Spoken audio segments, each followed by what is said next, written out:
السلام علیکم اسٹوڈنٹس، ہمارا باب سوم چل رہا تھا۔ تو باب سوم سے ہم سبق نمبر 6 پڑھ رہے تھے جس کا نام تھا اخلاص و تقوی۔ تو اس میں ہم کوشچن نمبر 1 تفصیلی جواب دیں یہ ہم مکمل پڑھ چکے ہیں۔ تو آج ہم سوال نمبر 2 جو کہ ہے مختصر جواب دیں یہ پڑھیں گے، اور اس کے ساتھ سوال نمبر 3 خالی جگہ پر کریں یہ پڑھیں گے۔ تو سب سے پہلے ہم سوال نمبر 2 پڑھتے ہیں۔ تو سوال نمبر 2 میں جو الف جز ہے، کس عمل کو دجال سے بھی زیادہ خوفناک قرار دیا گیا ہے؟ تو اس کا جواب جو ہے وہ میں آپ کو مارک کر دیتا ہوں۔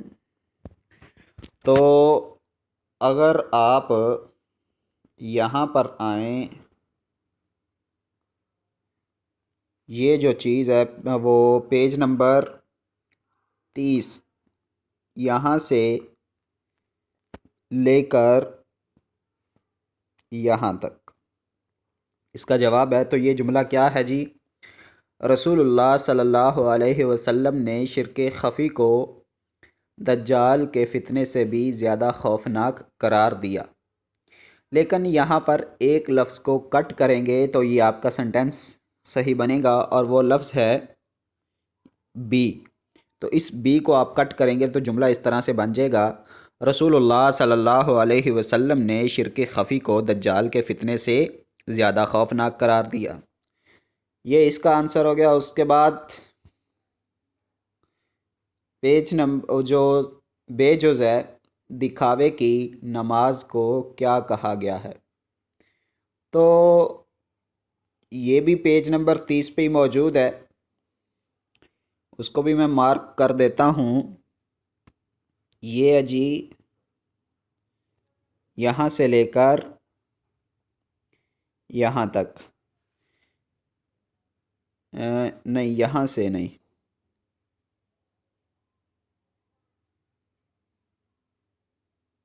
ہاں ٹھیک ہے، یہ والا یہاں سے لے کر، میں دوبارہ مارک کر دیتا ہوں، یہاں سے لے کر جس نے یہاں سے جس سے لفظ اور یہاں تک،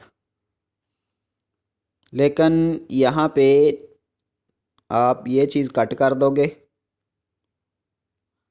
تو جملہ کچھ اس طرح سے بن جائے گا، جس نے دکھاوے کے لیے نماز پڑھی اس نے شرک کیا۔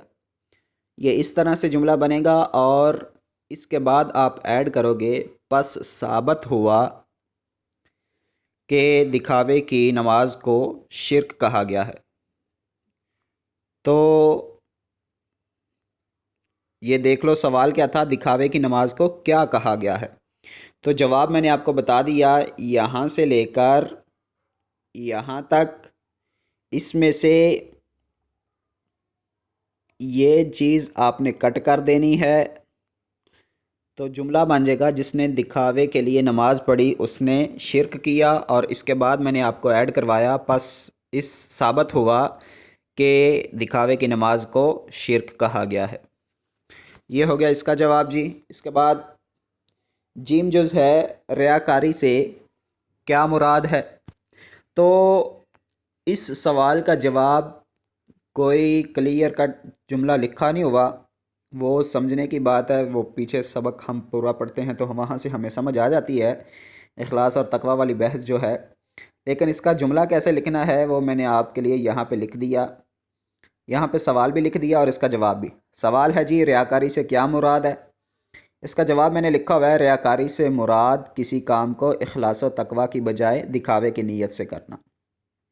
تو جہاں پر بندے کے دل میں نیکی کا کام کرتے ہوئے یہ خیال آ جائے کہ لوگ مجھے دیکھ رہے ہیں، یا لوگ مجھے دیکھ کر نمازی کہیں گے اگر نماز پڑھ رہا ہے، اگر روزہ رکھ رہا ہے تو اس کے دل میں اگر یہ بات آ جائے کہ لوگ مجھے روزہ دار کہیں گے، تو یہ ریاکاری ہو جائے گی، اور ریاکاری والے عمل کا اجر نہیں ملتا، بلکہ وہ جان کے لیے وبال بن جاتا ہے وہ عمل۔ اس کے بعد ہے جی، اخلاص و تقوی سے کیا مراد ہے؟ دال جز۔ تو اس کا جو جواب ہے وہ بھی میں آپ کو مارک کر دیتا ہوں، پیج نمبر 29 پہ یہ یہاں سے لے کر یہاں تک اس کا جواب ہے، لیکن یہاں سے یہ سارا آپ نے کٹ کر دینا ہے۔ تو اس کی جگہ پر جو ہم نے کٹ کیا اس کی جگہ پر آپ لکھو گے، سوال تھا اخلاص و تقوی سے کیا مراد ہے، تو اس میں جو ہم نے کٹ کیا تھا یہ والا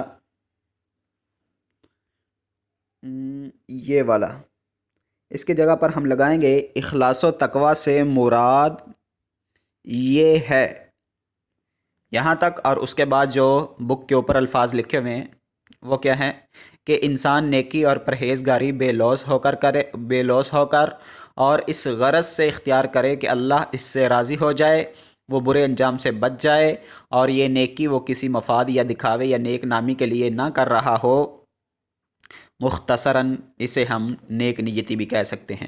تو یہ اس کا جواب اس طرح سے بنے گا۔ اب اس سوال کے جواب میں کیا چیز بیان ہوئی؟ اس سوال کے جواب میں جو چیز بیان یہ ہوئی اس سے ہمیں سمجھ یہ آتی ہے کہ انسان جب بھی کوئی نیکی کرے، وہ نماز پڑھے، روزہ رکھے، حج کرے، زکوٰۃ دے، صدقات دے، نوافل پڑھے، ذکر و اذکار کرے، اللہ تعالیٰ کا شکر کرے، صبر کرے، جو بھی نیکی کا کام ہے، اس کے دل میں وہ نیکی کا کام کرتے ہوئے کوئی دنیاوی مقصد نہیں ہونا چاہیے، کوئی دنیاوی فائدہ مد نظر نہیں ہونا چاہیے، بلکہ وہ دنیاوی مقصد سے پاک ہو کر صرف اللہ کی رضا کو حاصل کرنے کے لیے وہ کام کر رہا ہو، اور اس کے دل میں یہ بھی خیال ہو کہ میرا جو آخری انجام ہو وہ اس کام کی وجہ سے اچھا ہو، یعنی کہ برے انجام سے وہ بچنا چاہتا ہے۔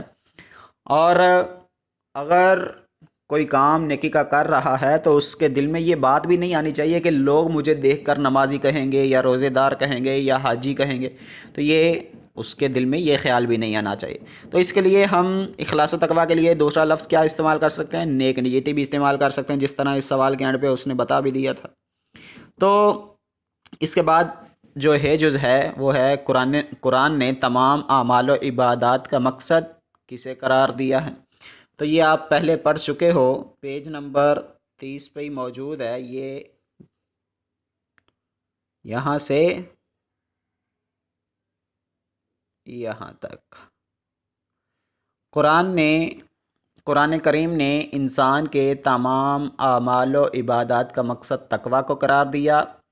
آگے اس کی وجہ بتا دی، کیونکہ جب انسان کے اندر تقوی کی صفت پیدا ہو جائے تو اس کے لیے برائی سے بچنا اور بھلائی اختیار کرنا آسان ہو جاتا ہے۔ یہ ہو گیا اس کا جواب جی۔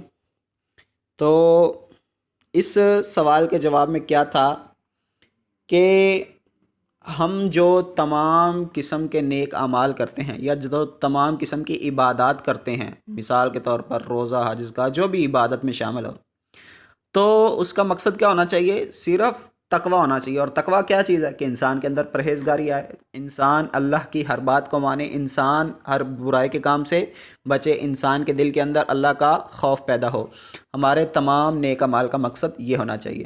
جبکہ آج ہم نیکی کا کام بھی، نماز بھی پڑھتے جاتے ہیں اور ساتھ ساتھ میں برائی بھی کرتے جاتے ہیں، جبکہ مقصد کیا تھا کہ نیکی کے کام یا عبادات کا کہ اللہ کا خوف ہمارے دلوں میں پیدا ہو جائے۔ تو اس لیے ہمیں خیال کرنا چاہیے، یا تو پھر ہمارے اعمال قبول نہیں ہو رہے، اگر قبول ہو رہے ہیں تو پھر ان کا مقصد یہ ہونا چاہیے تھا کہ ہمارے دلوں میں اللہ تعالیٰ کا خوف پیدا ہو جاتا۔ یہ سوال ہو گیا جی، سوال نمبر 2 مکمل ہو گیا۔ اس کے بعد ہے کوسچن نمبر 3، خالی جگہ پر کریں۔ اس میں الف جز ہے اللہ تعالیٰ دلوں کی باتیں اچھی طرح ڈیش ہے۔ تو یہ اس کے اندر کیا لفظ آئے گا اس خالی جگہ میں؟ جب آپ یہ سنٹینس پڑھیں گے جس کو میں نے انڈر لائن کیا ہے، تو آپ کو سمجھ آ جائے گا کہ یہاں پہ لفظ جانتا آئے گا، مطلب یہاں پہ لفظ جانتا آئے گا۔ تو جملہ کیسے بنے گا؟ اللہ تعالیٰ دلوں کی باتیں اچھی طرح جانتا ہے۔ اس کے بعد بے ہے جی، بے جز اعمال کا دار و مدار ڈیش پر ہے، تو یہ آپ نے پڑھا تھا نیتوں، یہ جس کو میں نے انڈر لائن کر دیا، تمام اعمال کا دار و مدار نیتوں پر ہے۔ اس کے بعد جیم جز ہے جی، اللہ تعالیٰ نے انسانی فضیلت کا معیار ڈیش کو قرار دیا ہے، تو اللہ تعالیٰ نے فضیلت کا معیار ڈیش کو تقوی کا لفظ یہاں پہ آئے گا، یہ ہے جی، اس کو آپ پڑھو گے تو یہ سمجھ آ جائے گی جس کو میں نے انڈر لائن کیا۔ اس کے بعد دال جز ہے،